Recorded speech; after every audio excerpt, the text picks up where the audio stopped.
What's going on, football fans? It's me, J.R. Clark, back again with another Pound for Pound ATL. Joined as always by my two co-hosts, Jonathan Holder and Toby D. Gentlemen, how are y'all doing today? It's cold. That's how I'm doing. I'm It battling the is. cold, trying to keep it from turning into the flu. Yeah, That's what I'm doing right now. my wife's doing the same thing. She's sneezing and coughing and all that other good stuff, battling the flu, whatever nastiness is going around. But yes, it is a cold day, cold, windy. Very. Jonathan's over there in the inside with a toboggan and a hoodie on. So if that just tells you, that's also I sit like this all day long with three computers, or at least two computers running, and my lava lamp right here that's giving off heat, and I feel nice and toasty in my little bubble right here. Toasty. Outside the rest of the house, chilly. MJ says he's dealing with the flu right now too. It's tough. That sucks. Willie Doc is praying for everybody's health. Willie, Thank yes, you, Willie. pray for us. Willie. And pray for us. Speaking of Willie Doc, I had the pleasure of actually shaking his hand on Sunday. Right on. We had that little meetup down at Murph's. Thank you for anybody and everybody that showed up, especially if you showed up to see us. We appreciate that. And like I said, I got to shake Willie's hand, and that was definitely the highlight, because it definitely was not the game. God. Oh, okay. I guess we just need to go ahead and get into it.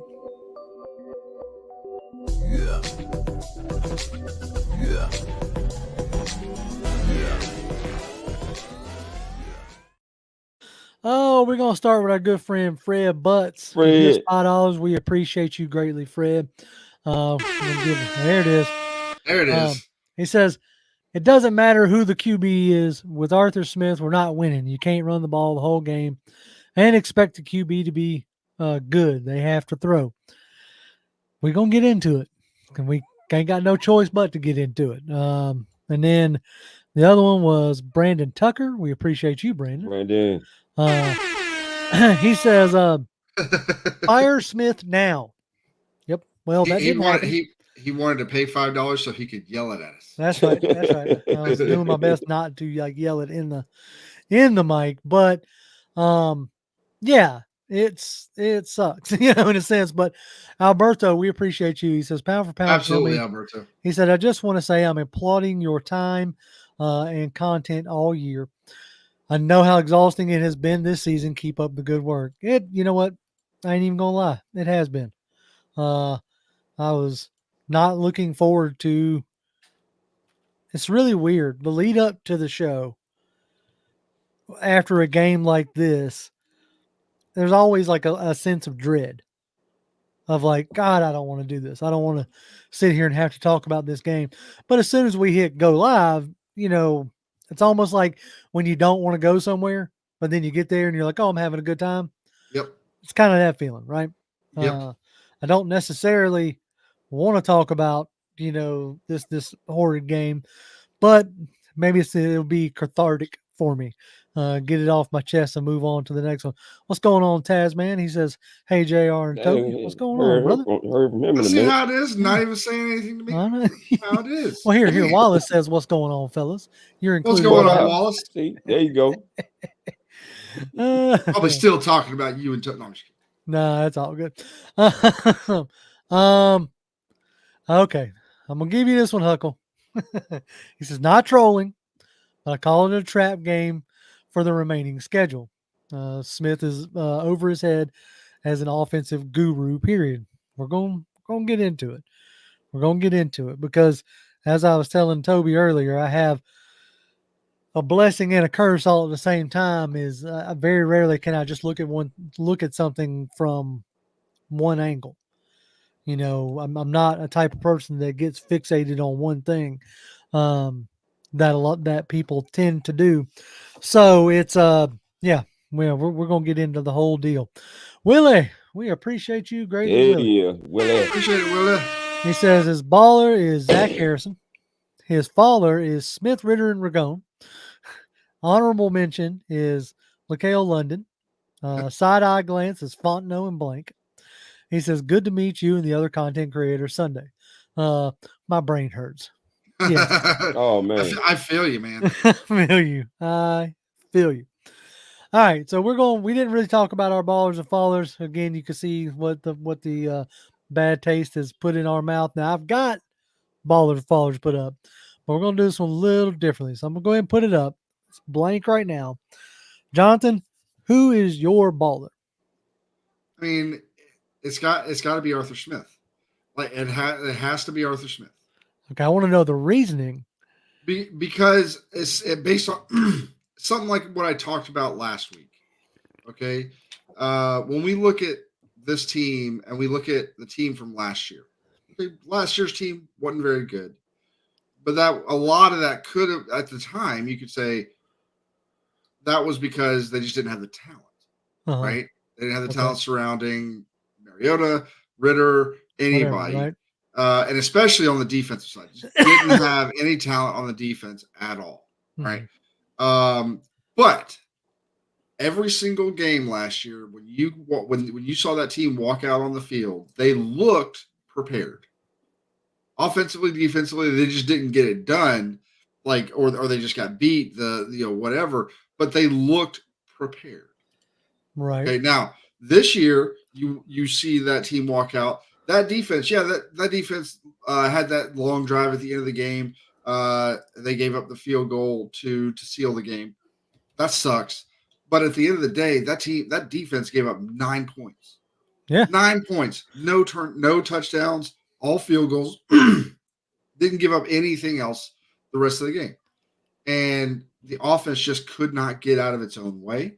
You had guys that were, either running the wrong routes. You had guys that were making some mental errors, dropping passes, doing, so like when Ridder would throw the perfect pass, it'd get dropped. When you'd have guys wide open, he'd miss them. It's just, there's a discombobulation that's going on in the offense that goes to preparedness of the offense.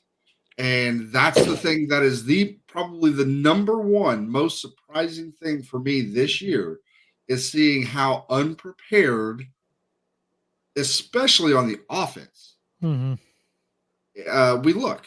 So we don't look like we are serious about putting an NFL offense on the field and doing the things that are necessary to do to win a football game.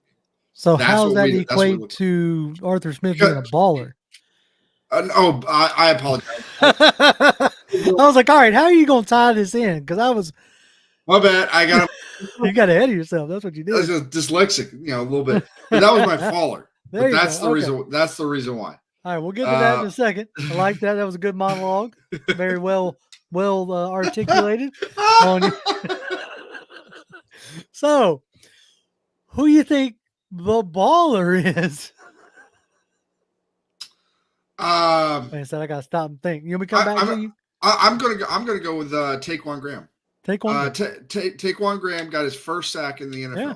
He played. So, and he played really well. That whole defense, the defensive line, didn't get quite. They got the sacks. I think they got 3.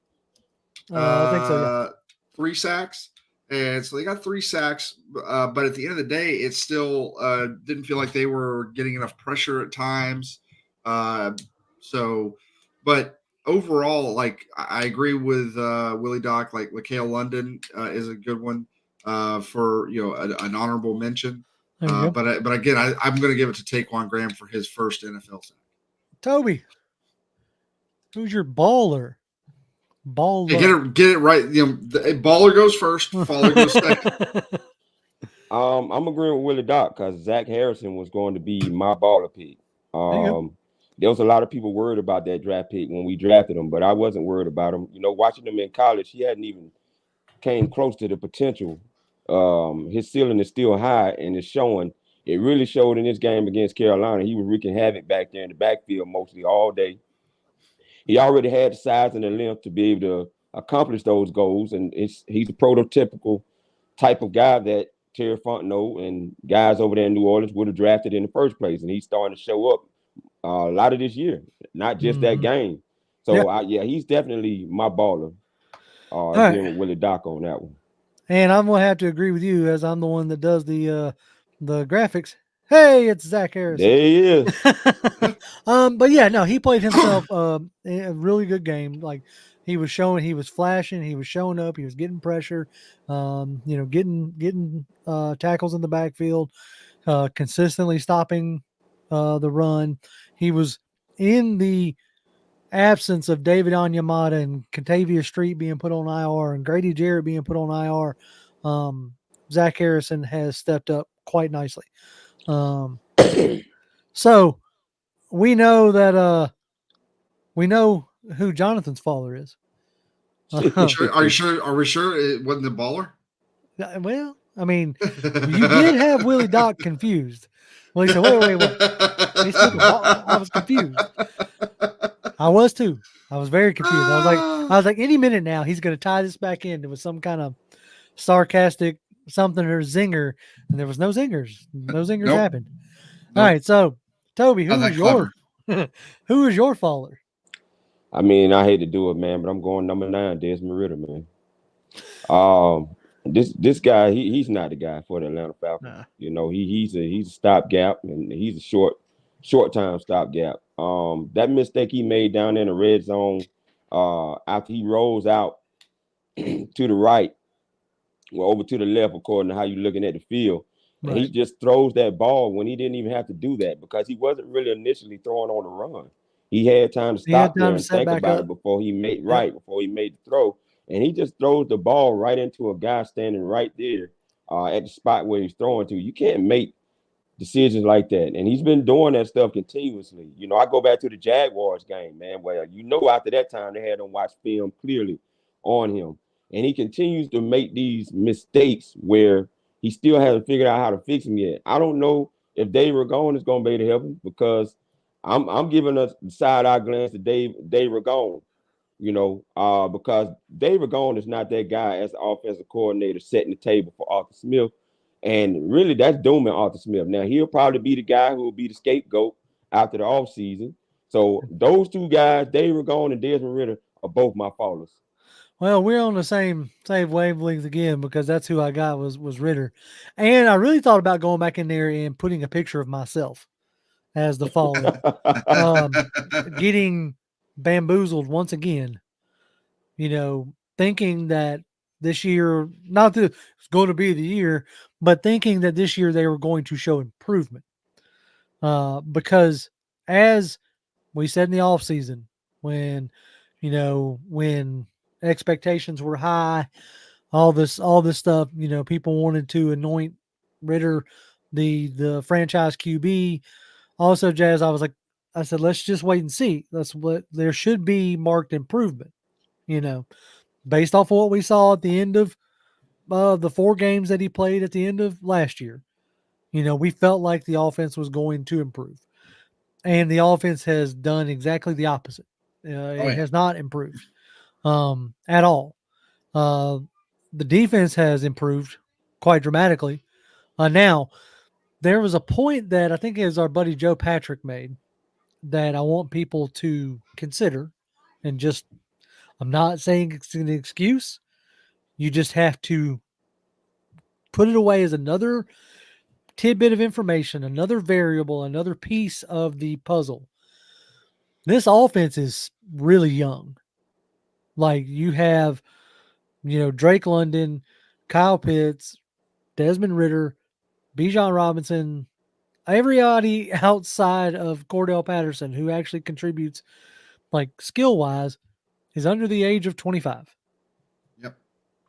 And now, this right here is a direct reflection to the coaching staff in the front office. You knew what you were rolling in here with. Like, you knew you were rolling in here with your most veteran skilled player being a gadget guy, in a sense, with Cordell Patterson, who's still still relatively new to a full-time running back position, right? And then outside of him, it's Kyle Pitts, who's coming back from an injury. Mm-hmm. Now, you got Drake London, who's going into his second year. What I'm getting at is, like, when you had Julio in this position, you had a Roddy White. to show him the way, Yep. and to be that savvy veteran. And Julio, being a freak of nature, benefited from having a savvy veteran. There is no savvy veteran on the offensive side of the ball. Jake Matthews, he's an offensive lineman. Like, he can't. What is he going to speak to the skill guys and their route running? How many routes have we seen? How many times have we seen receivers, whether it's Bijan and a receiver, whether it's tight end and a receiver, like end up basically running in the exact same area? Yep. And then you pan over to Arthur and he's like, like not, but you can tell he's frustrated. Now you say, oh, well, that's an excuse that's an excuse for Arthur. I actually don't think it's an excuse for Arthur. You knew this going in. Yeah. This was a decision you made, right? Well, the problem is, look, I can understand when we see it show up in the first 4 weeks of the season. Okay, when you see stuff like that show up in the first 4 weeks of the season, where you have a new, a essentially rookie quarterback as your signal caller. Okay, you have a second-year wide receiver as your wide receiver one. You got a third-year coming off injury tight end. You got a brand new running back. You got all these guys that are new or very young guys. I can understand that early this season. But to see it still, to see him talk about the spacing issues and stuff like that, and then we see it week in and week out, week in and week out. We see it every single week, and it's like, okay, so you understand that you have spacing issues. What are you going to do about it? And that's the problem that we're running into right now. Is what are you going to do about it? Right. I completely get and I completely understand that you, for the most part, you cannot reinvent your offense mid-season because you've got to. If any of y'all have ever listened to coaches talk about repping things, like, you have to put in so many reps and so many hours to get this stuff right. So trying to throw it out wholesale middle of the season is not a winning strategy either. But by now, 3 games left in the season, this stuff should not be popping up. And that is a direct reflection on coaching to me. Yeah. And that's the problem that I have there. All right, on to honorable mentions. You said your honorable mentions already. I think both y'all did, right? In the process, or Lael Collins and some of those guys. For me, it came out to Taquan Graham and Lael London. I said Lael Collins. That's Laquel London. Both of those guys paired with Zach Harrison had a great effort in, stopping the run and getting pressure and making it where Bryce had to beat us with his arm. And unfortunately he did. Like, he made enough throws to get him in position. So that is the end of everybody's favorite segment. The ballers and fallers, and now with honorable mentions. Yep. No, you go ahead. I was just going to remove this and go into that. And what you got? What do you want to get into, John? I mean, because I could turn this into a gripe fest, but I don't know, like, how productive that is. So, but what do you? So I guess the first thing that I know that everybody's going to want to talk about is actually this: who has to go? Right. What's the answer? Right. Like. So, I think. Okay, there is a possibility that Smith gets fired. I think if Smith gets fired, I think they're going to want to try to keep Nielsen. A lot of people, I've seen some people on Twitter talk about him being the head coach, like just bring him in as head coach. Honestly, I think if they're going to go this route, and that's if they even want to stay. But like, I could see Jerry Gray being hired as the head coach because he's already the assistant head coach. Mm-hmm. But Jerry Gray would be the hire. he keeps Nielsen on. They keep their chemistry because they got something going on there. And then you go out and you find you an OC. And I think that would be my preferred method of going about it. But I think as likely a situation is that the guy who has to go is probably going to be Ragone. And then maybe in the offseason, the only way that Arthur Smith keeps his job is if they basically tell him, like, hey, if you either go and find you an OC that you can hand the offense off to, you can give, you can be in on it, obviously. You can give your thoughts, you can give the direction that you want to go, you still have the control of it, but like you need to let this OC do their thing. That might be one of the only ways he keeps his job. Maybe. But the scary part is if you lose Arthur Smith, if you fire Arthur Smith, there is a very real possibility that you lose all of the defensive coaches as well, potentially, depending on who your head coach is. Mm-hmm. And then you get set back on your defense. So, Toby, what do you think? Yeah, let me say this first. Yeah, go ahead. You start looking around the NFL, right? And I've looked at the NFC, and they were showing the records, and so far the teams that are in the playoffs at the season were to end on Sunday. Right. And none of them teams are really blowing the doors off, even in the AFC. I mean, one thing you can give it a testament to now is the parity. Now you're seeing the parity in the NFL, right? Where you're seeing talent now being spread out amongst all teams now. Okay, this is what you're seeing. But where I think you're going to have a drought at is the coaching. You're not going to have enough coaches to be able to coach some of the talent that you're getting. What thus leads me to this. I don't think you let Arthur Smith go in 2024. You're going to have to hold on to him just a little bit longer. Okay, because the drought that is happening, you're going to get out there and get a coach that's probably not going to be even as good as what you have now. Now, that sounds crazy coming out of my mouth. But you don't want to just go out here unless it's a Mike Tomlin and you can figure out how to get him from Pittsburgh without giving up a first-round draft pick like the Broncos gave to the New Orleans Saints to get Sean Payton. Unless a Mike Tomlin falls off the tree to the Atlanta Falcons, you keep Arthur Smith there for one more year to see what happens. I think they continue to infuse talent. Now, I love what Terry Fontenot did and Kyle Smith have done. I think they brought talent in there, which is a testament to why the score was 7-9. Okay, because look at it. Now, even though we didn't have a lot of key pieces, they were missing. They still was able to find a way to coach the guys they had, which is a testament to the talent that you got. Now, there's question marks around the coaching that it still has to be answered. But that still tells you that talent is now there, and they're going to continue to infuse talent into the Atlanta Falcons.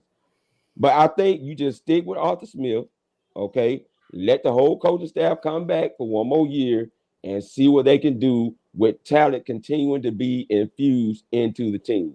So I don't think anybody should go. That's my honest opinion. Okay. I mean, like in that scenario, if he comes back, I do think Ragone's gone. Yeah, they were gone. Okay, yeah, I'll tell you that back. They were gone. Yes. I think Dave Ragone's gone. And then I think you have to bring in an OC and a QB coach. I think you have to bring in a QB coach, especially if you're going to draft a QB. Depending on where they end up, you could be. Right now, you're sitting in the top 10, so you could definitely be in the range of Jaden Daniels or JJ McCarthy or Bo Nix. Depending on what you want to do there, right? If you convince yourself that with more competent QB play, we could get a better team. I want to hit some of these before we get too far off topic and they're no longer relevant. Dirty Bird 07, $5. We appreciate you greatly. Appreciate it, Dirty Bird. He said, "Do you think that that Arthur Smith's play calling is worse than Dirk Cutter's?" No. Not really, in a sense. I know Dirk Cutter, like literally all he ever called was like comebacks and go like posts and like like he called it was a very vertical offense. There wasn't a whole lot of like stuff going I'll across. say I'll say this as far as like I think it has become an awesome, like a great hot button narrative, and to just say that Arthur Smith's a bad play caller. It's hard. There are times where I think I wish he'd have done something a little different, but it's hard to tell right now because that 3rd and 7 comes to mind where Bijan fumbles it. Mm-hmm. If Bijan doesn't fumble that, you're at 4th and 1 at worst. It was blocked pretty good. Bijan was like well on his way to either getting a first down or getting close. And in the conditions that you were in, it's rainy, it's nasty. You have a questionable QB in bad conditions. You went with a high probability play. At worst, Bijan stopped and it's 4th and 2, 4th and 3, and you punt the ball. Your defense has been playing good all day. You may even get, lucky and get a turnover. At that point, you'd almost caused a few turnovers. So I understand the logic. Okay. That's what I was saying earlier. A lot of times I understand the logic. If these plays work, we don't. If Dez stops, sets his feet, and sees Drake London, tosses the ball, Drake London catches it, he's in a touchdown. So I just think it's become easy, right? So who do I think is better right now? You can argue that Smith is, because you could say that he has less talent than Dirk Cutter had. Dirk Cutter had prime Matt Ryan, prime Julio Jones, and was still unable to do much of anything. So next one up, Brandon Tucker. He says it wasn't fair. Brandon. He says it wasn't fair to Terry to be hired after the head coach. Fire Smith and let Terry cook. I don't know what you want to call fair or not. Terry signed on to the job, and he's a grown man who wanted to be a GM. Took the job fully understanding that this coach had already been hired. So I agree in a sense that, Terry can keep his job. He's done well on his side. He hasn't given out erroneous contracts. He has cleaned up the cap space. He's done decent in drafting so far, depending on how you want to look at it. There are some potentially, questionable picks, depends on who you want to lay that at the feet of, right? So, but yeah, fair. He knew what he was walking into. That's all. That was the point I was making there. Well, and as far as like when it comes to situations like this, the GM is almost always given, if not one, then two head coaches to like almost like two resets. Like they get the original, and then they get at least one reset after that. But a lot of times even two. And then if they're still like things are not working, or just things get really bad with the drafting, like you draft a bunch of nobodies year in and year out, then that's when that happens. But right now, like that's not happening. Like is he drafting like generation, the great players in the league right now? Maybe not. Landman is turning out to be something super crazy good. I'm not even sure if he was drafted. Was he undrafted? He was undrafted. Undrafted. That was definitely a diamond in the rough. Definitely. Yeah. But yeah, like Fontenot's not going anywhere. Even if Arthur Smith gets fired, Fontenot stays on. Yeah, no.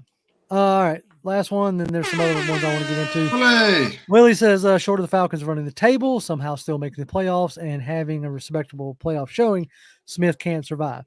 Well, if you saw a little clip from Arthur Blank, playoffs is not a must for Smith to keep his job. I do think that he has to start showing something that looks like he knows what he's doing, I guess you could say, especially for the fans' sake. Because like King 7, wow, we're the only ones saying the coaching isn't bad. Didn't say that. I have strictly said more than once, the flaws are pointing back to coaching. Yes. I have said that. So don't act like I haven't. Well, you can say that Smith is not doing the right thing, right? Like there's a problem with the coaching right now, and not necessarily say, well, it's all because or even a part of it is bad play calling. Like the bad play calling part is something that people have just gotten into their heads and they just roll with it as an easy answer, like you've talked about before. That's all I'm trying to say. Yeah. Is that it has become the easy button. Yes. It has become, like, to say that it's absolute bad play calling and bringing in I know NFL analysts are all over. I know that. I see it. I watch it. I read the stuff. I see what Baldinger has to say. I see what Kurt Warner has to say. Yeah. But I also know, like, flat out, and the vast majority of maybe not talking heads, but other coaches will tell you, unless you are in the room, unless you are hearing the play calling, it's hard to be definitive. What I know is definitive are the things that, like Jonathan said, the team does not look prepared. There are aspects of it that still look at week 15 or whatever win, still look discombobulated. That is on the coaches. Yes. That is their job to get them prepared. Yeah. And so far this year has been the anomaly with that. Right. So let me say this. I don't think it's prepared at all. I don't think it's any of that. I mean, these coaches get the teams prepared. The problem is that Arthur Smith doesn't have a winning formula. Okay. And so when you you still haven't figured out how your team wins yet, that's an issue. Being prepared, that doesn't matter to me. Every good coach and great coach in the NFL, they all have winning formulas that they figured out and how to get their team to work. All right. And when they learn that, then they go out and get players to plug and play into what they have figured out their team can do. Arthur Smith hasn't figured that part out. And this is the part that makes me say he's gotten too far in over his head. Now, they try to do too much. And when you're in the NFL, you can't try to be running hundreds of plays every game. You got to know what your team can do and how to call it against certain formations that you see on the defensive side of the ball. Because you're going to see some of those same schemes and formations year in and year out. And if you haven't figured out the master plays right now that you can call to make your team do what the team does to be successful, that's a problem. Being prepared, I don't agree with that. Not knowing a team formula on how your team works, that's the part that I have a problem with, because he doesn't pay attention to what gets his team going. And that part is where he's struggling at, to me. Not being prepared. I don't see that at all. I just see a team that's struggling with trying to figure out from the head coach what your team does best. It's just like being a manager. That's why a lot of jobs don't want managers working, because what do they want a manager to really do? Go around, see what needs to be done, and get solutions to how to fix the problems. That's what a manager's there to do. That's the same thing a head coach is there to do. Once he figures out what works, he needs to perfect that, and he hasn't figured that part out. He's still trying to figure it out, and that's a problem that I see. All right, my question then, because I agree with everything you just said, like straight up. You know, I agree with everything you just said. Like there's something that has nagged at me the whole time, right? And I've been trying to figure out, right, is you have what got him the job here, you know, the 2 years in Tennessee as the OC, as the play caller, going from Mariota to Ryan Tannehill, and having Tannehill then turn into a average QB, okay, when he was a cast off from Miami at that point, okay. I go back and look. I look at the plays. I look at the output. Somebody up here says, I think it was, hold on, let me get back to it. Come on, where does it go? Okay, it was Huckle. He says, you know, results on the field don't lie. This guy is basically out coaching himself. Other coaches are just sitting back, knowing that he's bumbling and stumbling. Deputy NFL's Barney Fife. Okay, the results don't lie. All right, if we're going, and I agree, right? Ball don't lie. Okay, results don't lie. You had productive times in Tennessee. You had a balanced, efficient offense in Tennessee. You had, A.J. Brown, who is one of the better receivers in the league. Like, get 1,300 yards receiving. Multiple touchdowns. Same thing with Corey Davis. Corey Davis left Tennessee and Arthur Smith and basically hadn't been seen from again. Right? Yeah. Nick says Derrick Henry made Smith. Like I watched. Derrick Henry before Arthur Smith showed up. Okay, was like he was a guy. More people were asking if he was a bust before. Yes, because he was splitting time with DeMarco Murray, and they're asking if Tennessee overdrafted him. Smith makes him more of a focal point. Now you get King Henry. He was starting to come on before Smith took over. Smith takes over, King Henry, all this other jazz.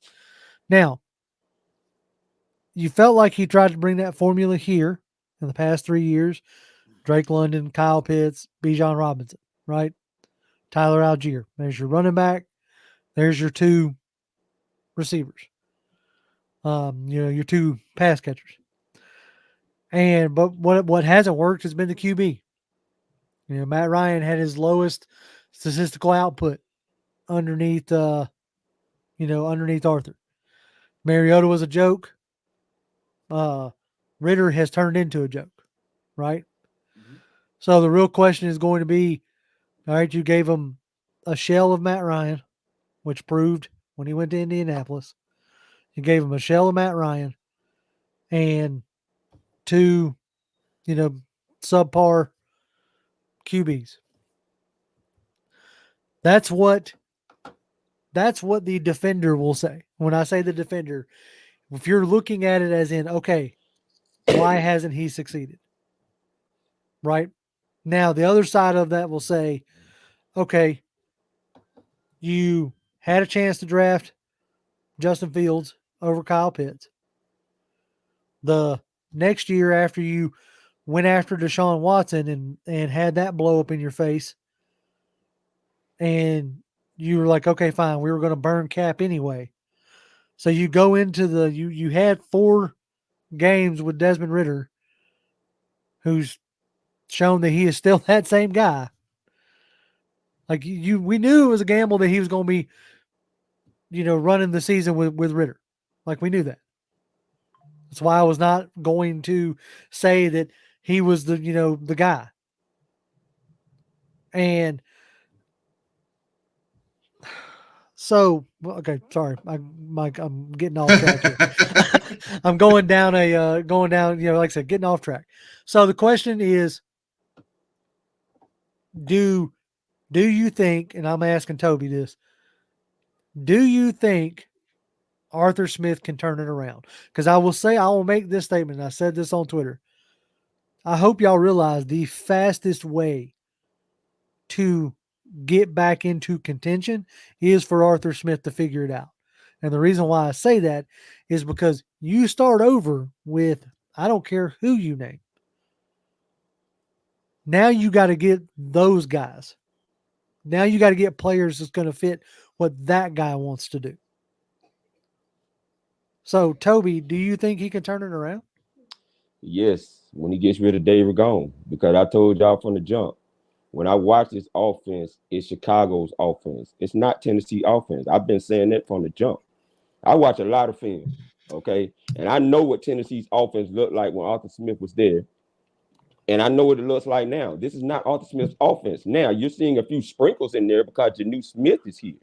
Okay, that's why you're seeing some of these explosive plays where you're seeing guys springing open, being sprung wide open, because he's got a couple of familiar guys that run the offense that he ran in Tennessee.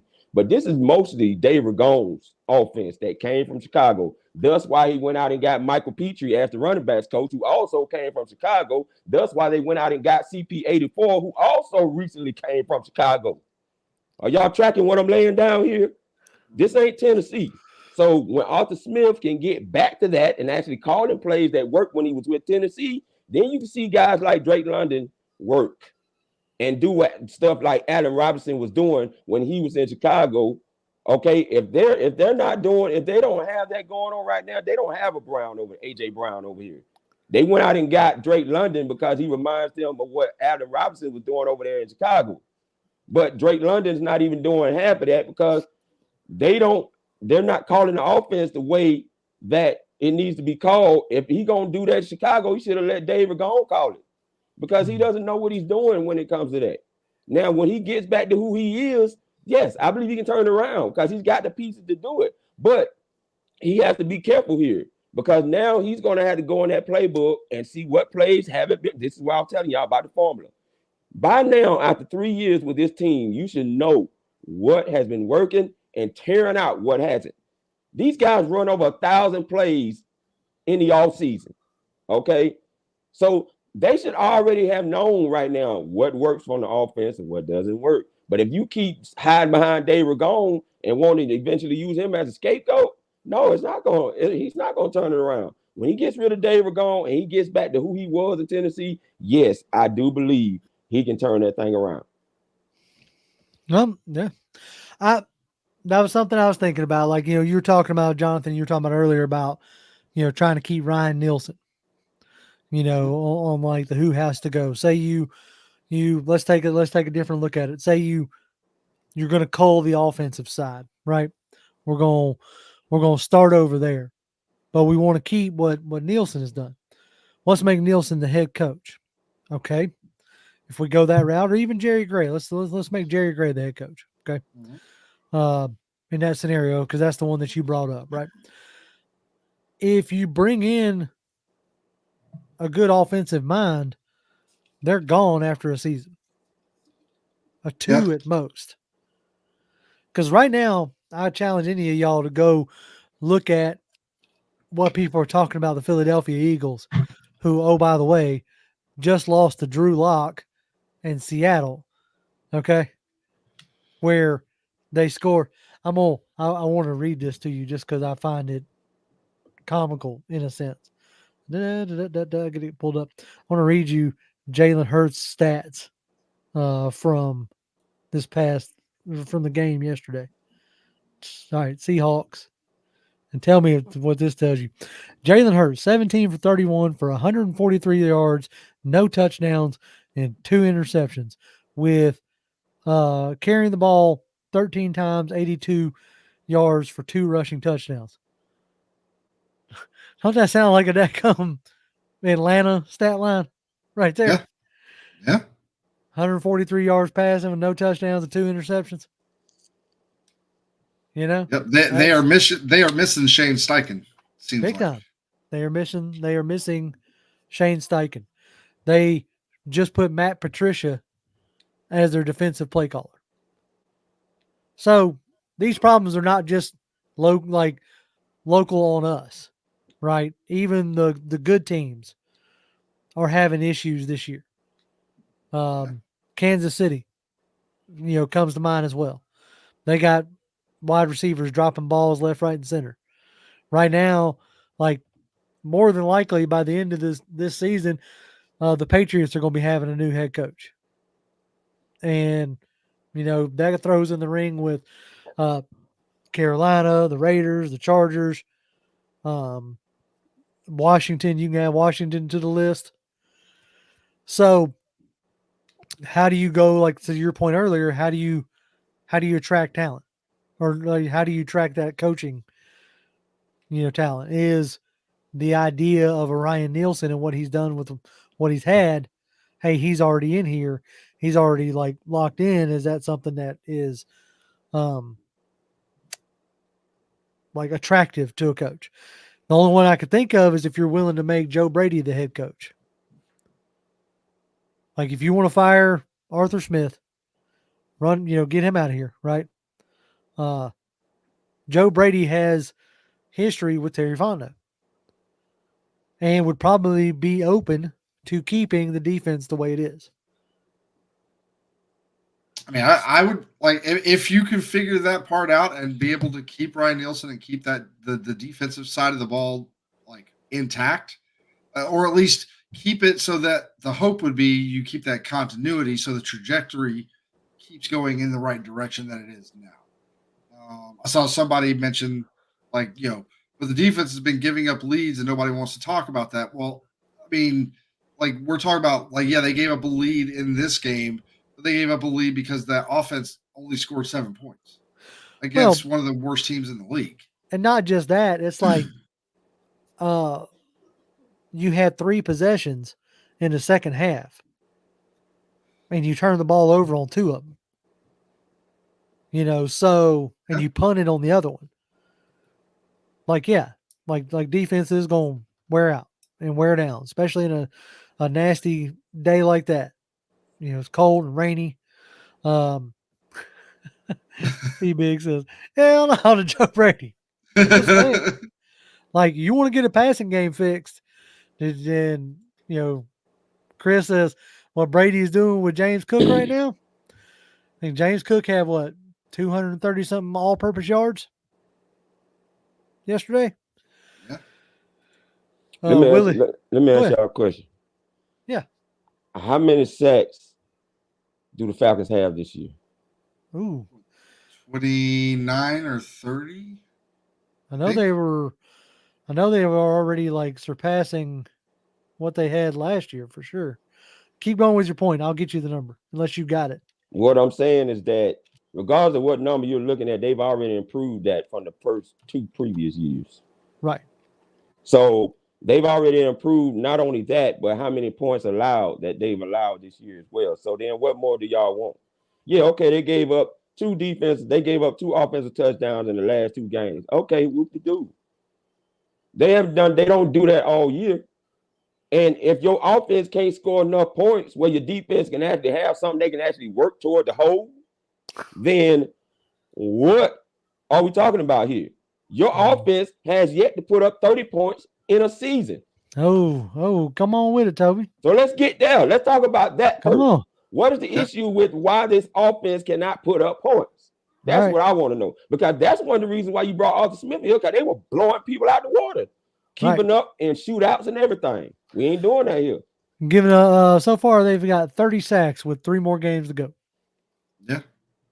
And which is not like super great, like, league wide. I think but it's great for us. For us, that's like almost what we've done in the last 2 seasons combined. It feels like right, that part. Here's something. If you want, okay, y'all want to talk about, I brought up the fact that I'm trying not to use, like, play calling as a blanket statement, right? When you start looking around at certain things, y'all want to guess how many passing touchdowns Jake Browning has in 6 games? It's gonna be feel real bad when you do that. It ain't 10. It's not double digits. It's 7. He's got 7 in 6 games. 7. He is how many rushing touchdowns he's got? Because we always like to bring that up. He's got 2. So 7 thrown, 2 rushing. He's done something that Ridder has never done so far in his game, in his career, NFL career. He's accounted for 3 touchdowns in a game. Right? Yeah. Here's another one for you. This will tick you off too, or at least tick me off. It may not tick y'all off. You may be like, oh, JRC, I told you. See, I can find you information that'll support anything you want. Any narrative you want. Okay. Here's another one for you. You know how many passing touchdowns in 7 games Tommy DeVito's got? I'm gonna say Tommy 8. DeVito, undrafted. I think he was undrafted. I'm pretty sure he was undrafted. He has 8 passing touchdowns. Nice. In 7 games. Tommy DeVito. Desmond Ridder's got 10 in 14 games, 15 games, 14 games. Yeah, exactly. Willie says, who? Exactly. I always call him Danny DeVito. Right, Danny DeVito. But that's the thing is, like, you got guys like Tommy DeVito going on 3-game win streaks. You got Jake Browning going on 3-game win streaks. And you have the Atlanta Falcons with better talent, air quotes here, better talent, can't score 30 and you can't string three wins together. Like something's got to change. Like Absolutely. Bradley Burnett, $2. We appreciate Bradley, you greatly. appreciate it, sir. He says Ragone has to go and Ridder has to be replaced. I'm gonna tell you this. I don't know if he'll get like head coaching inquiries this year or not, but I would love for them to bring in Bieniemy and let him run the offense. If you're going to keep Arthur, which I think if you're going to mandate Arthur Smith, well, you got to go get an OC and give up play call and all that jazz, you might as well just fire him. You might as well just move on. I mean, it depends. Like, by and large, most coaches who do the play calling, whether it's offensive or defensive, they pretty much do their entire tenure. But I don't understand why a coach who or just anybody like this who is struggling at their current job, doing things the way they feel like is the best way going forward. Why is it such a crazy idea to be like, okay, whatever I'm doing right now ain't working. Let me at least try something different. Okay, you can still be super involved in the play calling at any given time. It's not like any of the other coaches out there that are not calling plays, but are being actual head coaches. They still have the headset. They still at any given time can be like, no, I want to run this play right now. Boom. They can and do that. So he can still have that control if he wants it. Okay. But at the same time, like be a head coach. Okay. There's very, very, very few that are really good at being both a head coach and a play caller, because there's too many things you got to be able to do as a play caller, and that takes away from you being the head coach. There's too many things for you to be as being a head coach that takes away from being a play caller. And I just feel like at some point you got to let that part go. You got, just like what Toby said earlier, like, the best managers in the world are not the ones that actually fix the problems. The best managers in the world are the ones that hire the right people and get them in position and then let them do their jobs.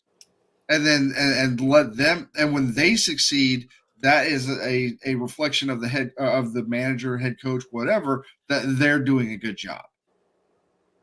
So like I'll say this. I don't think it's, I don't know. If he comes to that conclusion on his own, yeah, then I'm down with it, right? If he comes down and says, we get the news that they hire whoever, I don't care. It does, whatever hot name. I don't even care if it's some dude out of college. Doesn't matter. Like, and he says, nope, I'm giving up play calling. Then that's great. But if it's some kind of mandate, coming down from Arthur Blank and Rich McKay and all that stuff, then there's no, no.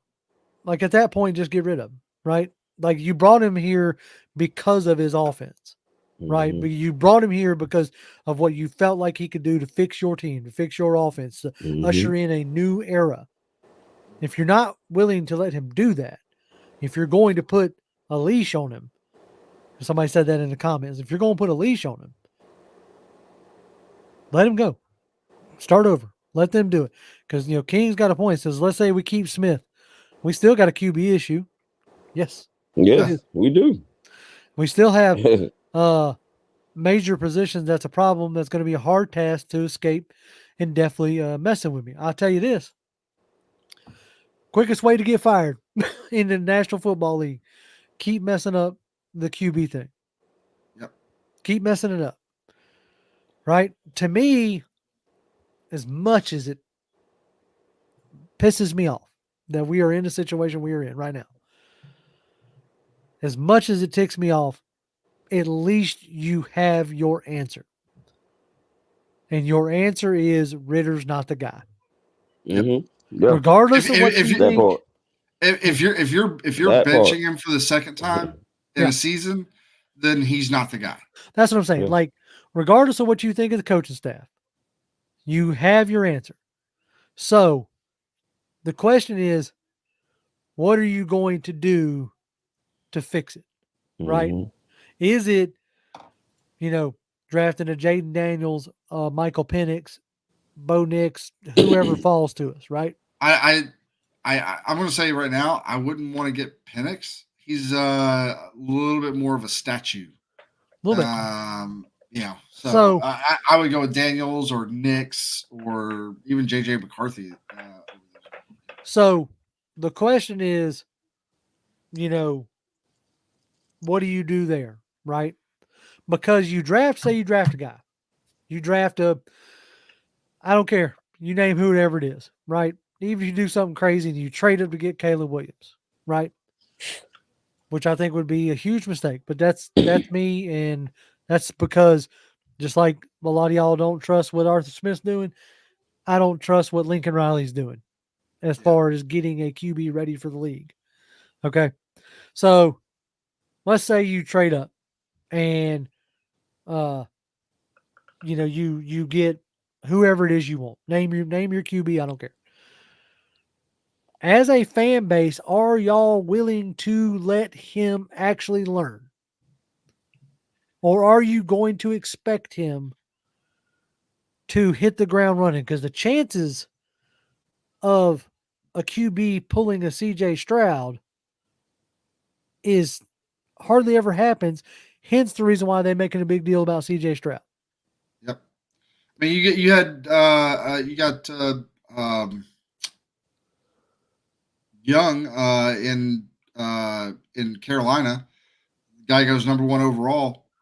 Has not looked all that. He didn't even look that. He didn't look all that great Sunday. No, Like there was lollipop passes that should have, like, in my opinion, when he let him go, I was like, okay, that's going to get picked off. Oh no, great, no, there's whoever he's throwing to standing wide open, but like that's whatever, right? Like he made the right decisions. But go ahead. Sorry. No. I'm just like, are we willing to say, y'all do realize this is the part I keep thinking about. Like, you clean house, completely and utterly, clean house. Now you starting over wholesale on the roster. You know what I'm saying? And you get, like, are you willing to give him another 3 years? Like, well, I think the difference would be you spend especially a high first round. I mean, we'll see where we end up at the end of the season. But let's just. I think the best possible scenario for if you're looking at drafting a QB and having options, or whether that's a trade up or whatever. I think the highest we could probably pick. I think I read somewhere was probably going to be around in the 5s, like 5, 6, somewhere in that area. If everybody wins out and we lose out, theoretically we could get as high as 2. Okay. But the chances of the teams ahead of us, like, completely losing out or completely winning out, is pretty slim. So,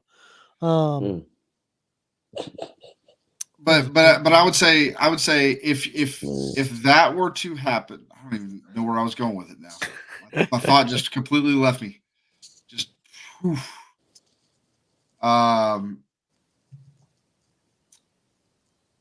Like, if you're spending that kind of, that's what I was getting at.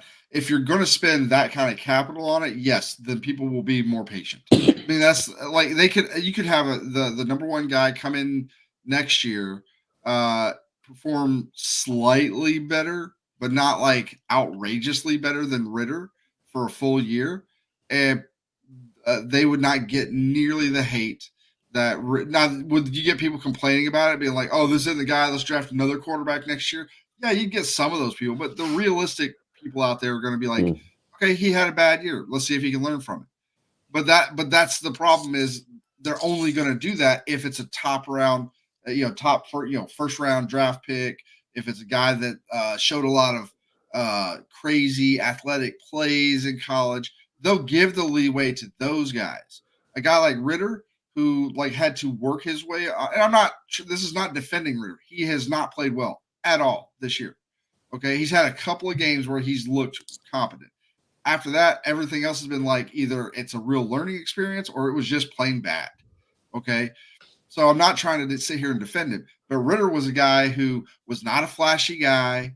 He didn't do the flashy plays in college. He worked his way into to becoming the starter, and then once he got there, he didn't let it go. But he wasn't a flashy guy. He worked hard to get Cincinnati to where they were when he left, and he did a lot of good things for that school. So that's a guy that he then goes in the third round. People are not going to be patient with him.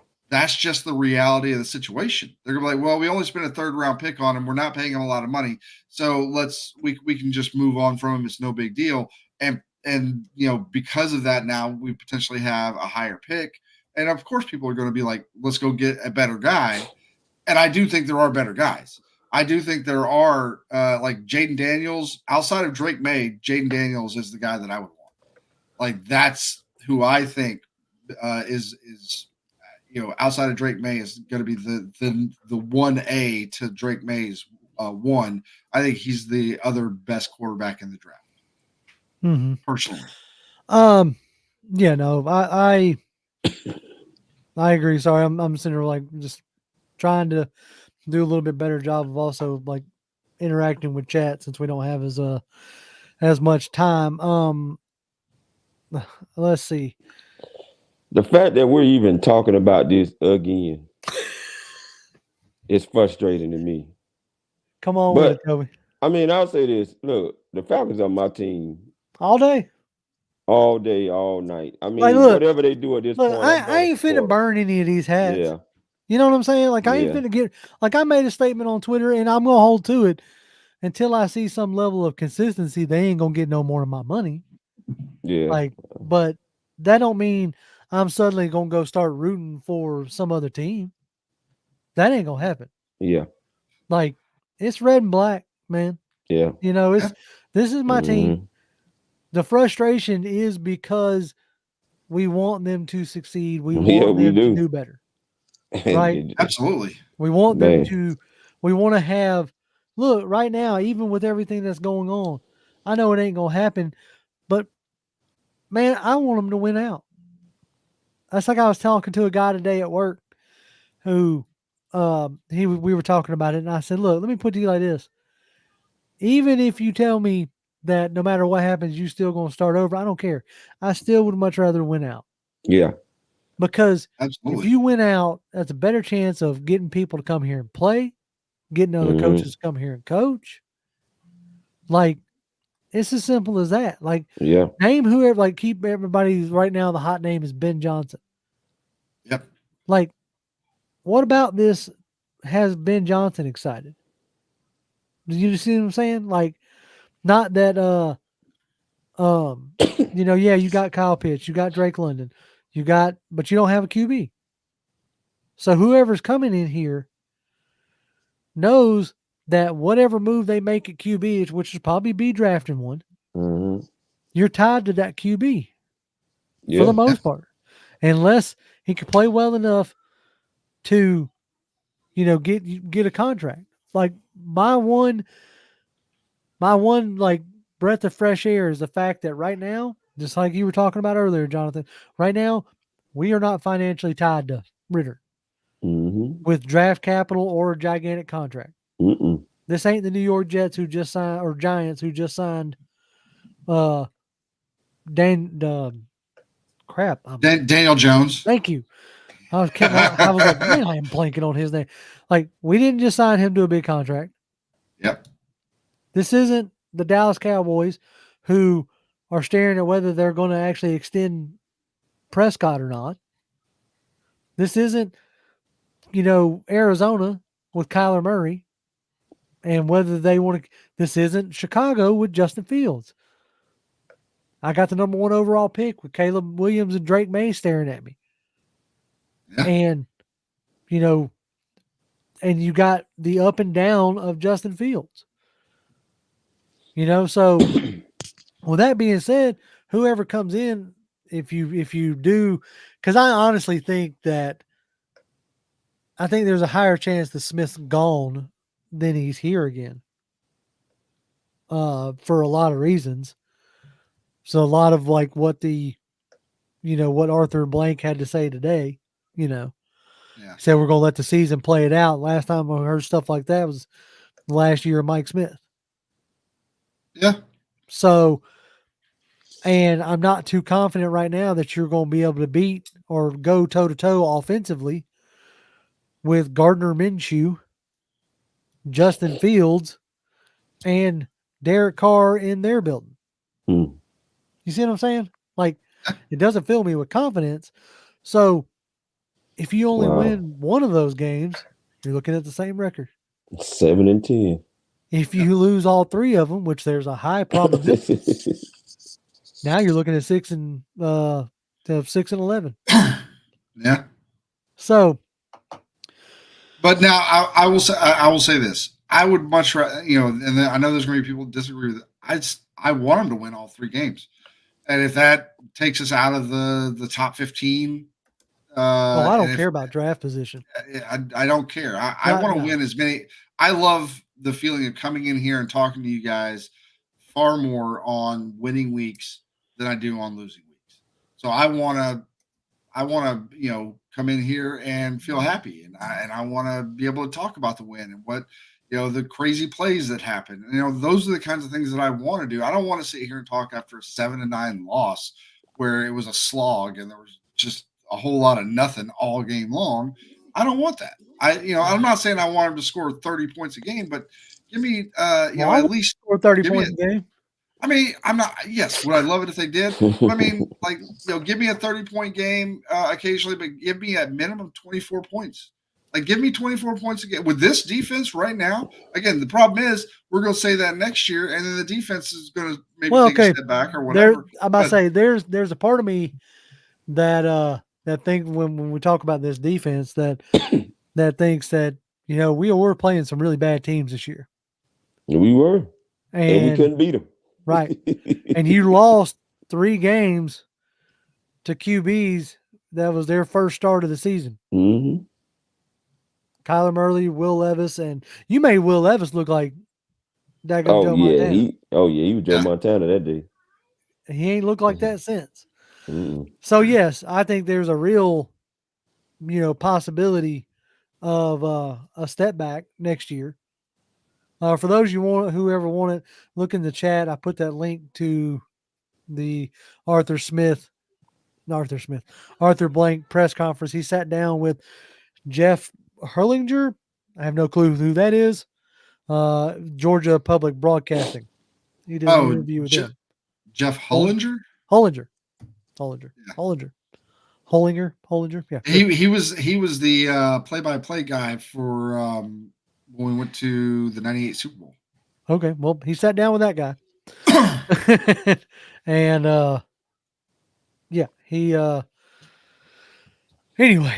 Yeah, no, like right now all we really want is to win.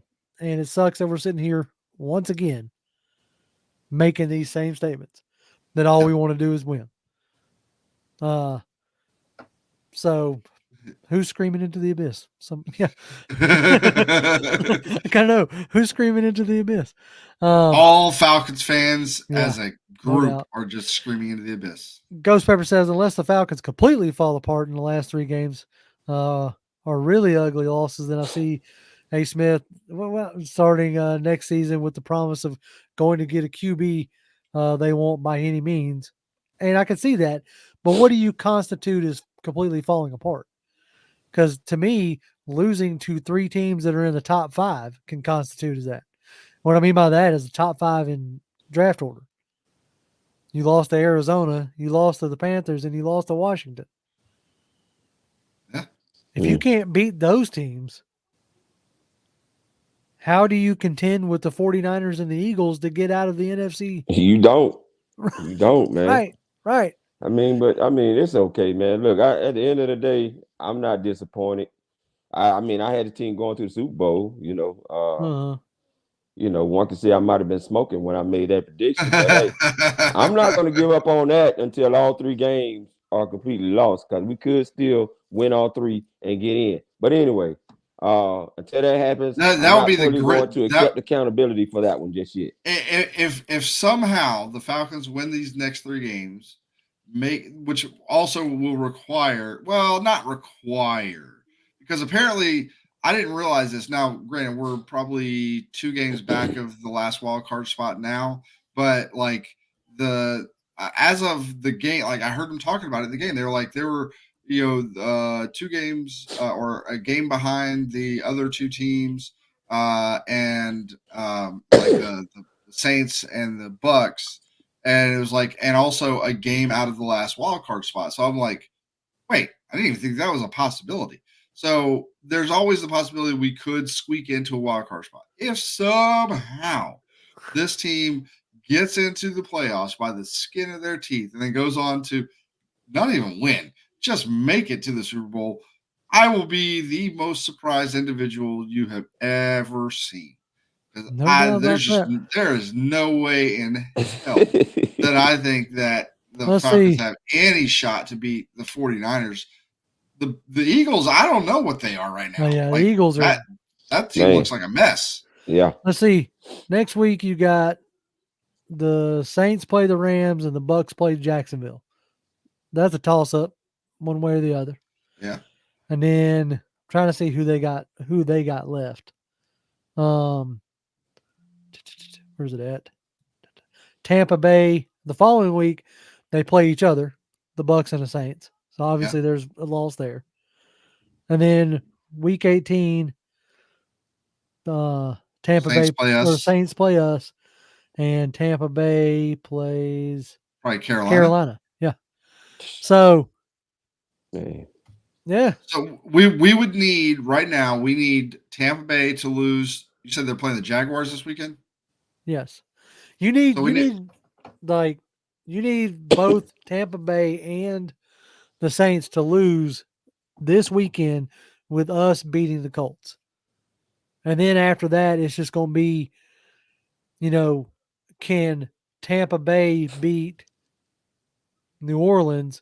You beat New Orleans, and then somehow Carolina beats Tampa Bay. Mm-hmm.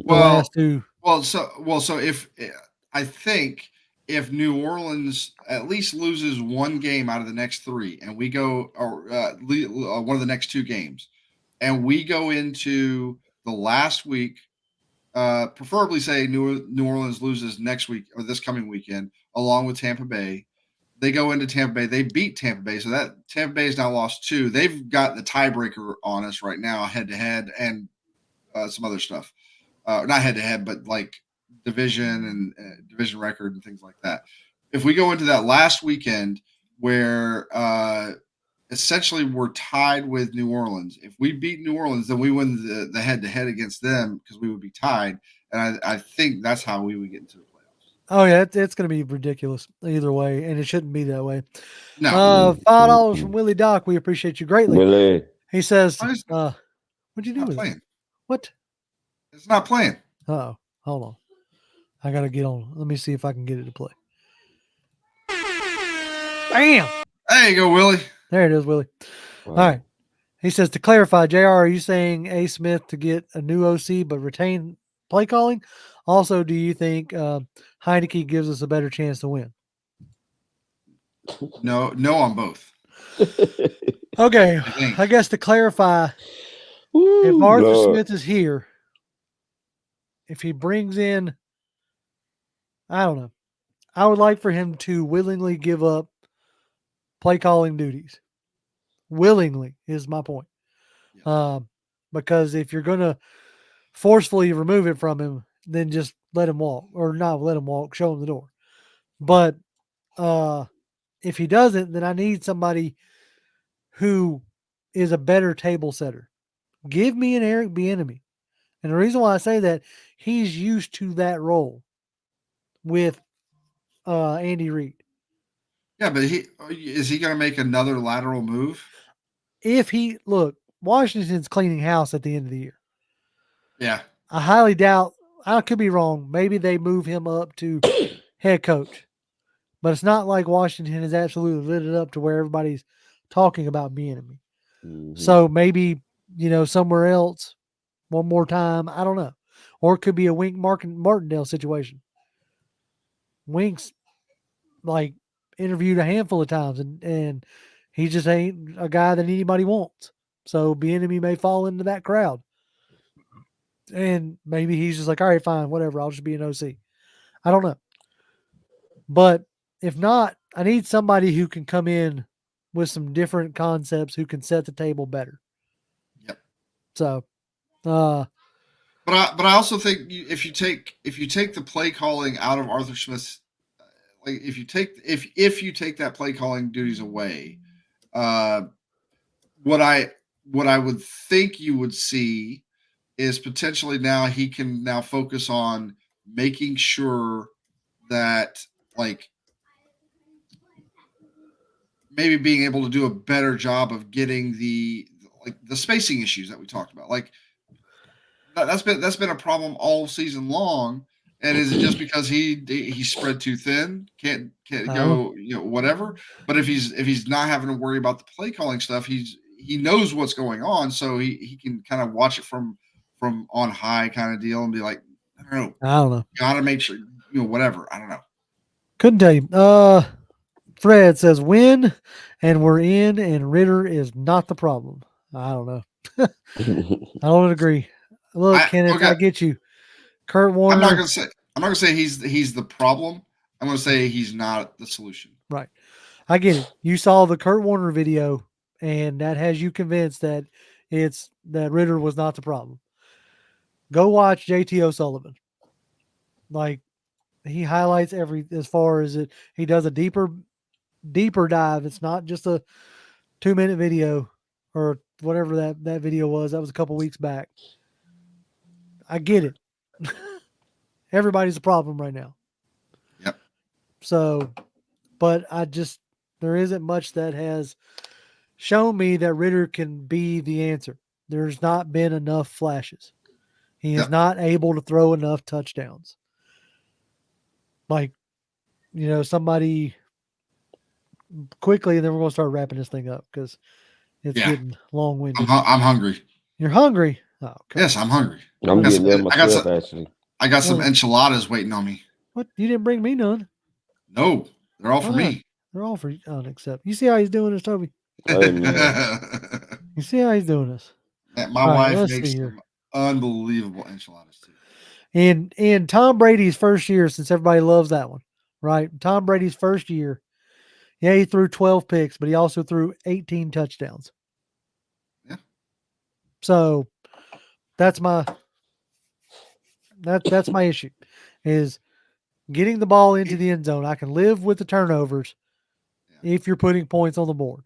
We can fix that stuff, but you're not putting points on the board. That's why you still put up with Josh Allen. The guy's a turnover machine this year, but like the guy makes spectacular play after spectacular play, and so he produces to, if not negate, then or if not like really make him irrelevant, he kind of negates him a little bit. So. I hate to tell you this, Kenneth, but anybody who makes it to the position of head coach in the NFL is an egotistical, maniacal elite. Yes, everyone. And who all think they know it all. That's how you get there. That's how you get to be a head coach, a CEO, the president. That's every single one of them. Yeah, they all think they know it all. That's how they get there. Anyway. All right, folks, we appreciate y'all greatly, as always. Yes, it was a somber one. Hopefully we get to talk about a win next week, right? Absolutely. That's the goal. Like, that's the hope. All right, folks, follow me on Twitter. I'm at Grim1128. Toby D1991. Jonathan at Jonathan M. Holder. Come by, say hi. Hopefully next week it won't be nearly as somber. All right, folks, we appreciate y'all, and as always, Falcons fans, rise up. Rise up.